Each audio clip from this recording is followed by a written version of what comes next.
안녕하세요. 저는 현재 결혼을 전제로 5살 위 남자친구와 연애하고 있는 29살 여자입니다.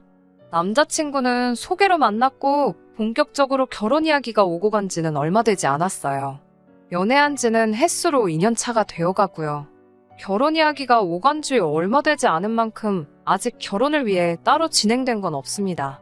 양가 부모님께 서로 인사드리기만 했고 상견례나 뭐 이런 것도 아직 안 한 상태고요. 양가 부모님의 반대가 있는 것도 아니고 오히려 응원받으며 잘 만나고 있었습니다.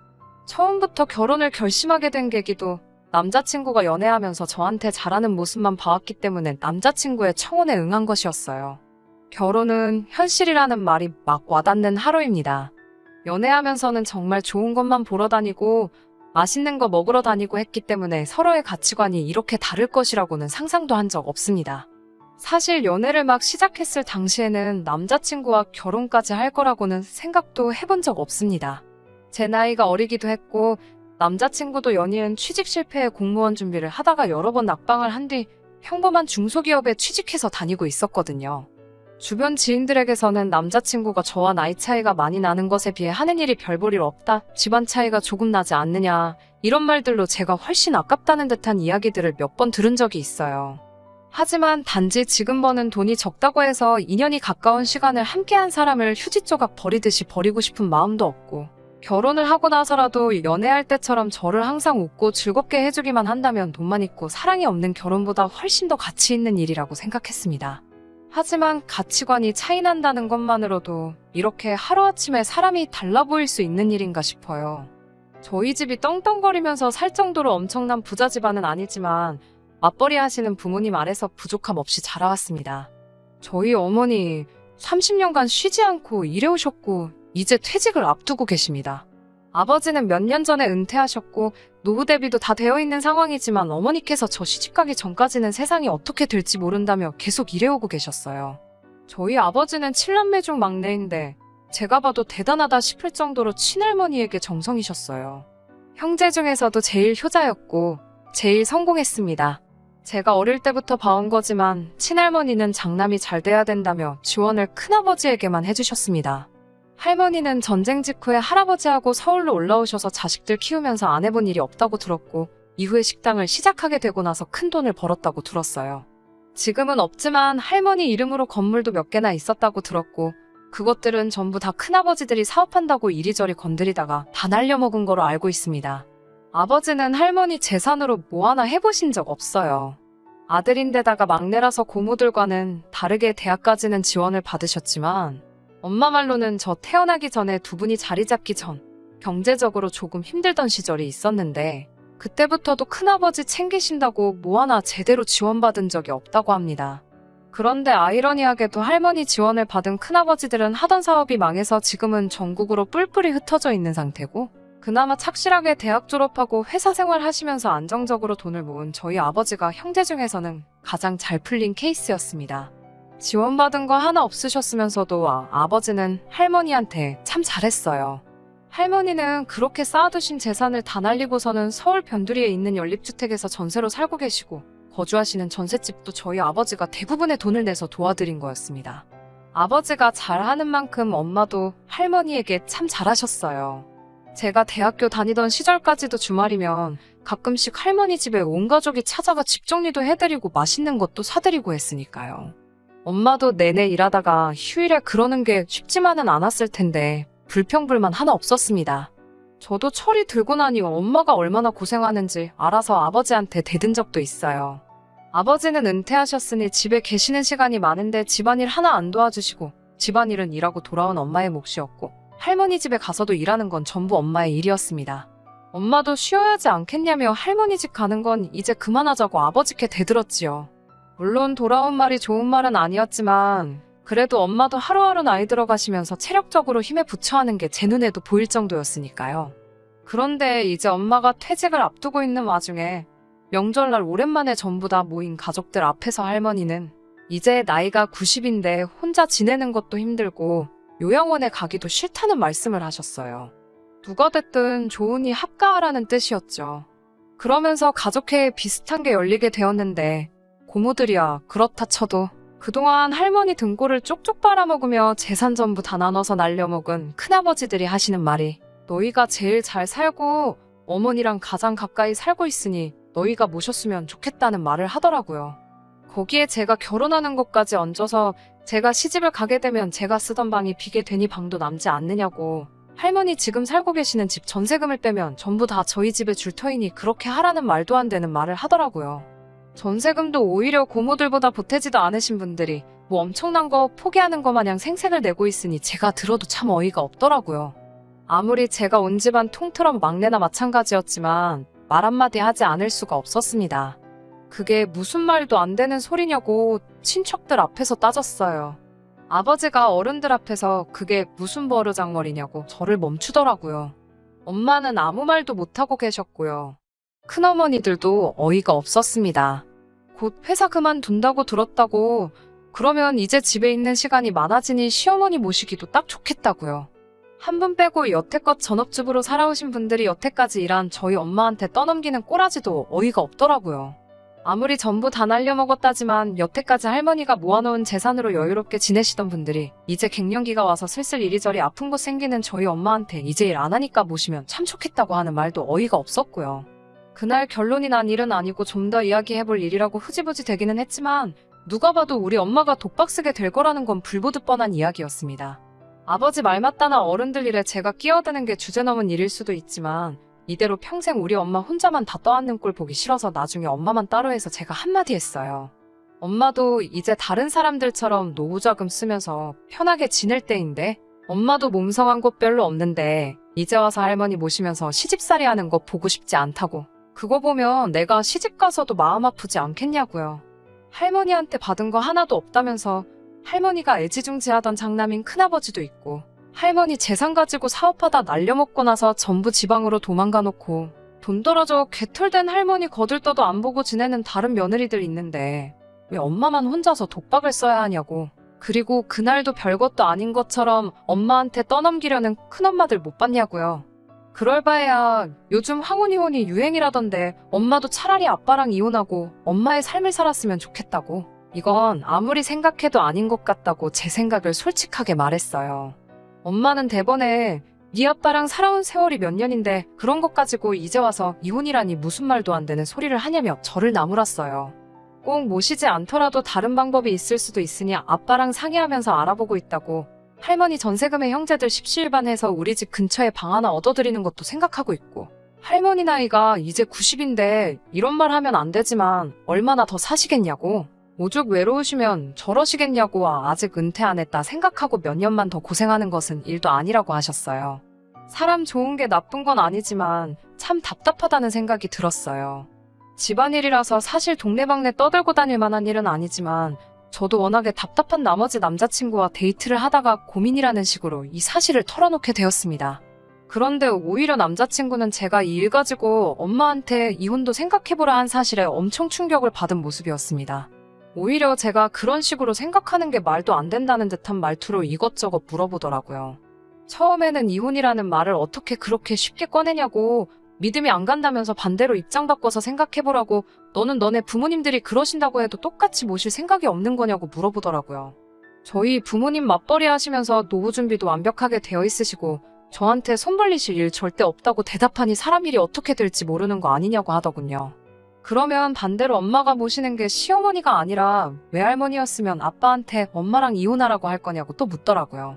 저희 외할머니는 5년 전에 돌아가셨고 할머니 요양원 가기 싫어서 자식들한테 신세 지려는 것과는 다르게 요양원에 들어가셨고요. 요양원 계실 때도 저도 엄마 따라 몇 번 다녀와 봤는데 뉴스 같은 데서 나오는 것과는 다르게 괜찮았거든요. 꼬치꼬치 묻는 질문들에 전부 대답을 하기는 했지만 기분이 조금 그랬어요. 제가 고민이라고 남자친구한테 털어놓은 요지는 이렇게 우리 엄마가 힘들었고 친척들이라고 있는 게 다들 남일인 것 마냥 우리 엄마한테 떠넘기기 바쁜 모습이 너무 실망스럽고 한편으로는 너무하다는 말을 하고 싶었던 거였거든요. 그런데 남자친구는 집요하게 왜 우리 엄마가 할머니 모시는 걸 가지고 제가 나서서 이혼을 하라 마라 하느냐, 그게 너가 기분 나쁠 일이 뭐가 있냐 말하더라고요. 나중에 가서는 그래서 앞으로 너네 부모님은 어떻게 하실 계획이냐는 것까지 묻길래 아직 모시기로 확정된 것도 아니고 집 근처로 방을 하나 얻어드릴 계획도 있으신 것 같다는 계획도 말해줬어요. 그랬더니 남자친구가 그건 조금 아니지 않냐고 반대를 하더라고요. 누가 보면 우리 엄마가 이혼하는 거를 남자친구한테 허락을 받아야 하는 것처럼 보일 정도라는 생각이 들었어요. 남자친구는 자식된 도리로 부모님을 모시는 게 당연한 거 아니냐고 말을 하길래 그때부턴 저도 남자친구 반응에 기분이 되려 안 좋아져서 자식된 도리로 부모님 모시는 게 맞으니 아빠 혼자 모시면 되는 거 아니냐. 엄마가 할머니 자식도 아니고 며느리일 뿐이고 할머니 모시게 되면 집안일이고 할머니 수발 드는 것까지 다 엄마 몫이지 아버지가 하는 게 아니지 않느냐고 쏘아붙였어요. 그 말을 듣더니 남자친구가 그건 아닌데 라고 말하며 참 걱정이 된다고 하더라고요. 자꾸 자식된 도리 운운하면서 오히려 저희 친척들 편을 드는 것 같은 모습에 이 사람이 지금 왜 이러나 싶더니 남자친구가 그러는 이유는 따로 있더라고요. 그러면서 구구절절 자기 어머니 이야기를 꺼내더라고요. 남자친구와 결혼 이야기가 오고 가는 중이었으니 저한테는 예비 시어머니 되실 분이지요. 아무튼 본인 어머니가 어떤 삶을 살아왔고 얼마나 힘들었는지 주절주절 말을 꺼내기 시작했어요. 본인 어머니, 아버지가 IMF 때 구조조정을 당하면서 이후에 하는 일마다 다 실패하는 동안에도 자식들 굶기지 않겠다고 온갖 굳은 일 마다하지 않고 살아오셨다. 이제 나도 결혼을 하고 안정적인 상태가 되게 되었으니 이제는 효도를 하고 싶은데 너가 말하는 걸 보면 너는 부모님께 효도할 생각이 없는 사람처럼 보인다. 그게 참 걱정이다. 이런 식으로 말을 하더라고요. 자식이 다 컸으니 부모님께 효도하는 건 당연한 거고 저도 효도를 안 하겠다고 말하는 건 아니지만 남자친구가 말하는 안정적인 상태라는 말이 조금은 거슬리더라고요. 결혼하자마자 안정적인 상황이 되는 게 아니잖아요. 결혼할 때 양가지원 받기로 했지만 예비시댁 형편상 많은 걸 도와줄 상황은 아니었습니다. 다행스럽게도 남자친구 회사에서 복지제도로 사내복지기금을 통해서 은행보다 저렴한 이율로 주택 구입자금을 융자해주는 시스템이 있어서 대출을 많이 끼고 신혼집을 구하게 되었거든요. 그러니 효도는 당연히 그 대출금을 다 갚고 난 뒤라고 생각하고 있었습니다. 그런데 남자친구가 말하는 효도는 결혼하자마자부터 자기 부모님께 생활비를 드리고 싶다는 말이었고요. 저는 그거는 아닌 것 같다고 솔직하게 이야기했어요. 아무리 이자가 싸다고 하더라도 모아놓은 돈이 적어서 대출금이 워낙에 크기 때문에 한 달에 이자로 나가는 돈만 해도 무시 못할 테고 남자친구 말 맞다나 사람 일 앞으로 어떻게 될지 모르지 않냐. 효도를 하려면 대출금을 다 갚고 나서 하는 게 맞지 않겠느냐고 따졌지요. 남자친구는 당장 자기 어머니는 일하기에도 몸이 너무 망가진 상태라 이제 조금 편하게 지냈으면 하니 이해해 달라고 하더라고요. 일할 만한 체력이 안 되는 건 우리 엄마도 마찬가지 아니지 않냐. 거기에 할머니까지 모시게 된 상황이라고. 그런데 대출금 갚으면서 우리가 버는 돈 가지고 양가에 어떻게 생활비를 드리겠다는 거냐고 물었더니 남자친구는 너희 부모님은 노후 준비가 다 되어 있다고 하지 않았냐. 거기에 할머니 모시게 되면 전세금 뺀 돈까지 생기는 건데 당장은 안 드려도 아무 문제될 게 없는 거 아니냐고 하더라고요. 경우가 다르니 이 부분은 제가 이해해줘야 한다고 하면서요. 대출금 다 갚고 나면 그때 가서 드리자고요. 우리 엄마가 할머니를 모시게 되었다는 이야기를 하고 있었는데 어쩌다 이런 이야기까지 오게 된 건지 모르겠지만 남자친구의 태도는 강경했어요. 더 이야기해봐야 결론도 나지 않을 것 같고 싸우기만 할 것 같으니 그만 이야기하자고 했는데 남자친구는 끝까지 말을 보태더라고요. 제가 엄마한테 이혼하라고 하는 행동은 너희 어머니가 불효를 하게 만드는 거나 마찬가지라고 하면서 엄마가 제 말을 듣고 이혼을 결정하게 되신다면 부모를 내친 불효자 집안의 여식을 며느리로 드리는 자기 어머니의 기분이 어떻겠냐면서요. 나중에 진짜 우리 도움이 필요할 때 며느리 눈치 본다고 아무 말도 못하지 않겠냐고 그것만 생각하면 참 어머니가 불쌍하다고요. 그 말에 저는 기분이 너무 상해서 당분간 연락하지 말자고 하고 그냥 집으로 돌아왔습니다. 제가 이기적인 걸 수도 있어요. 제가 우리 엄마 챙기듯 남자친구도 자기 부모님 챙긴 건데 그걸 가지고 나빴다느니 내가 옳고 당신이 틀린다는 거 말하기 어려운 것도 사실입니다. 하지만 둘이 결혼을 생각하고 있던 사이인 만큼 서로 생각이 다른 부분에서 조율해가는 게 맞다고 생각해요. 아니, 아무리 의견이 좁혀지지 않는다고 해도 그걸 자기의 기준으로 판단해서 옳고 그름을 따져서는 안 된다고 생각합니다. 더군다나 장모님들 우리 엄마가 불효자라고 말한 건 용서가 되지를 않네요. 솔직히 이제는 확실하게 엄마가 할머니 안 모셨으면 좋겠고 남자친구와 결혼도 다시 생각해보고 싶은 심정입니다. 남자친구도 어디 한번 해보자는 건지 벌써 일주일째 아무런 연락이 없고요. 참 답답한 마음에 이렇게 사연 보내봤습니다. 후기입니다. 벌써 한 달 만인가요? 남자친구와는 결국 헤어졌습니다. 할머니는 저희 부모님이 모시기로 결정되었고요.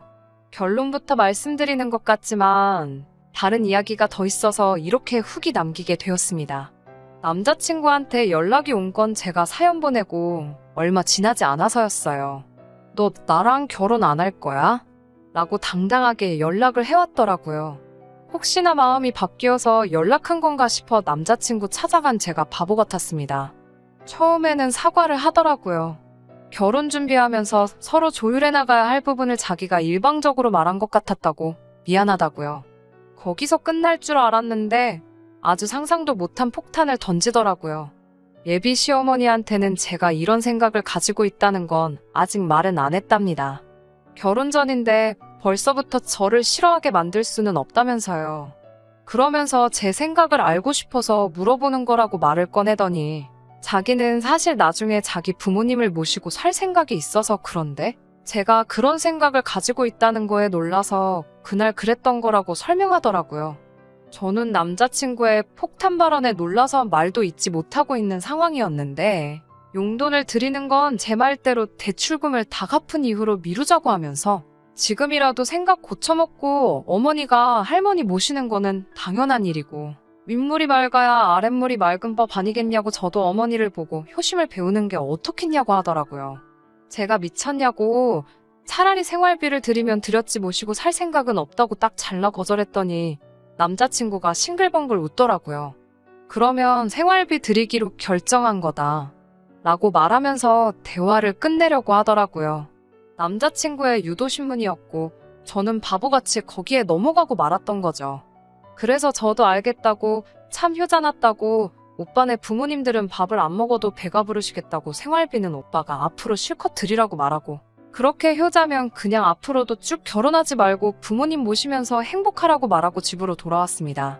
남자친구는 제 반응에 정신이 나간 건지 집에 가는 길부터 해서 미안하다고 하다가 갑자기 제 욕을 했다가 다시 미안하다고 했다가 아주 난리 도생난리가 아니었어요. 저한테 잘해주는 모습만 보고 결혼을 정한 대가가 이렇게 큰 건가 하는 생각도 들었습니다. 정말 인연이란 세월만 나오는 동안 이렇게 고집이 세고 자기만 아는 사람이라는 건 상상도 한 적이 없었거든요. 미리 알았더라면 결혼 이야기 오고 갈 필요 없이 진작에 헤어졌을 텐데 말이에요.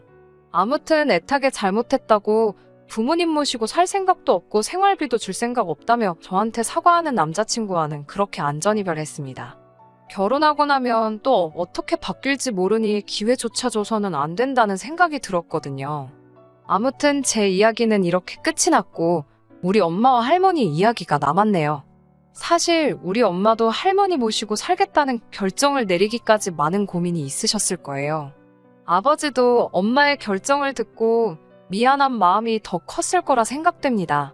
아무튼 친척들에게 전부 다 연락을 돌려서 최종적으로는 할머니를 모시고 살기로 했으니 생활비조로 얼마씩은 매달 보내줬으면 한다는 통보를 했고 할머니 집 전세금 뺀 돈과 부모님 돈을 합쳐서 제가 다니는 회사 근처에 오피스텔을 하나 얻어주고 제가 독립하는 쪽으로 이야기가 진행되었어요. 그런데 할머니도 생각한 것보다 고단수셨더라고요. 할머니도 다 생각이 있으셨던 거예요. 평생 일궈놓은 재산 날려먹은 자식들과 지원 한번 받지 않고도 끝까지 할머니 챙겨왔던 우리 부모님에 대한 건 이미 계산에 있으셨나 봐요.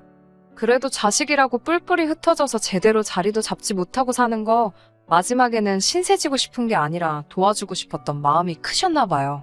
사실 할머니가 큰아버지들 때문에 개털이 되기는 했지만 그 와중에도 마지막을 위해 숨겨둔 건물이 하나 있으셨던 거예요. 마음 같아서는 당장 저희 부모님한테 물려주고 싶었지만 그렇게 했다가는 자식들끼리 분란이 일어날 거라는 생각에 마지막에 자기를 모신다고 하는 자식에게 남은 재산을 전부 물려주실 계획이셨던 거예요. 그리고 자기를 나서서 모시겠다고 할 사람은 우리 부모님이 유일할 거라는 것도 알고 계셨고요. 할머니는 모시기로 결정했다는 말을 들으시자마자 우리 부모님, 특히 엄마한테 정말 고맙다고 말을 해주셨어요. 그리고 저희 집에 들어가 살 생각 없고 요양원을 들어갈 생각이라고 말씀하시더라고요. 애초부터 같이 살 생각은 없으셨던 거예요. 그 와중에도 엄마는 요양원 들어가실 필요 없다고 이미 어머님 모시고 살려고 결심했고 저도 결혼은 뒤집어졌지만 독립시킬 계획이니 셋이서 오손도손 살자고 하셨고, 할머니는 자식 농사 말아먹은 줄 알았는데 한 놈은 성공했고 이런 며느리까지 얻었으니 죽어도 여한이 없다고, 여태까지 몰라줘서 미안하다고 고맙다고 하셨다가 사과하셨다가 난리도 아니었어요. 아무튼 이렇게 훈훈하게 할머니 사건은 끝나게 되었습니다. 하마터면 결혼까지 할 뻔했던 남자친구 말이 생각이 나네요. 이런 우리 엄마를 보고 불륜이라고 했던 게요. 결과적으로는 할머니 때문에 잘못된 결혼할 뻔한 걸 모르게 되었고, 엄마도 여태까지 고생한 거 인정받고 정당한 대가를 받게 되었으니 참 좋게 끝난 것 같아요. 할머니 살아계시는 동안에 저도 다시 제대로 된 좋은 사람 만나서 결혼하는 모습 보여드리고 싶네요. 끝까지 들어주셔서 감사합니다. 오늘의 사연은 여기까지입니다. 구독과 좋아요, 알람 설정 부탁드리고 더 좋은 사연으로 다시 찾아뵙겠습니다. 감사합니다.